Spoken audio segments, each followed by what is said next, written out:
Let me explain a little bit about my plan here. I've always been enthused about Italian cars because the Italians build cars like we play music. They build cars with passion and soul.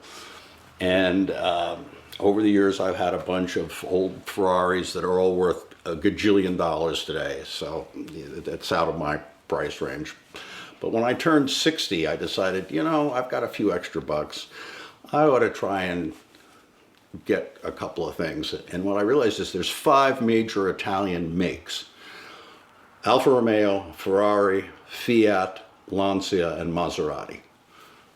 All have been in business almost since the turn of the century. Ferrari with Alfa Romeo first, then he formed his own company in 1947.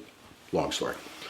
So I said, well, what would be cool is to get at the low end of the scale, one of each, with 5 different, all the Italian cars the bodies were done by coach builders, Pininfarina, Bertoni, Touring.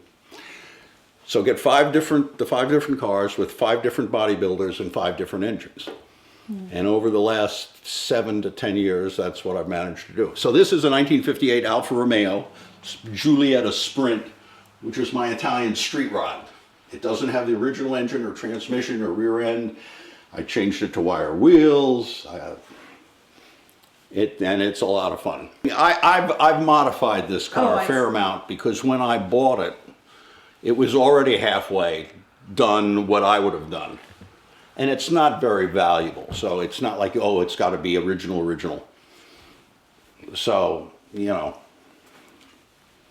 I took the bumpers off. I put these in. I changed it from bolt-on wheels to wire wheels. There's a lot of great Italian accessories. You want to have Barani wire wheels. You want to have Nardi steering wheel. All my cars have that. It's all stuff I would see in catalogs as a kid and had nothing to put them on and couldn't afford them. This is a 67 Fiat Dino Spider. This fills the Fiat spot. And it was a collaboration between Ferrari and Fiat. And what it is it's basically built by Fiat, but with a detuned Ferrari V6 racing engine. Because Ferrari wanted to go racing with the engine, but you had to make 500 of them. Well, Ferrari never made 500 of anything. So he called up Gianni Agnelli at Fiat and said, hey, you need a new sports car. I need to go racing with this engine. And so they did. And it's a fun car, and I'm working on it. I took the steering box out because the steering box was crunchy, and I have a friend in Italy who's trying to find me another one or the part that I need for it. So that's why the wheel's off it. This is a 64 Lancia. Are you ready for this? Flaminia GT 2.83C with an aluminum body by Touring, also known as Superleggera, which is roughly translated as super light. This is when Lancia was still a real separate company. All of these companies are now under the Fiat umbrella.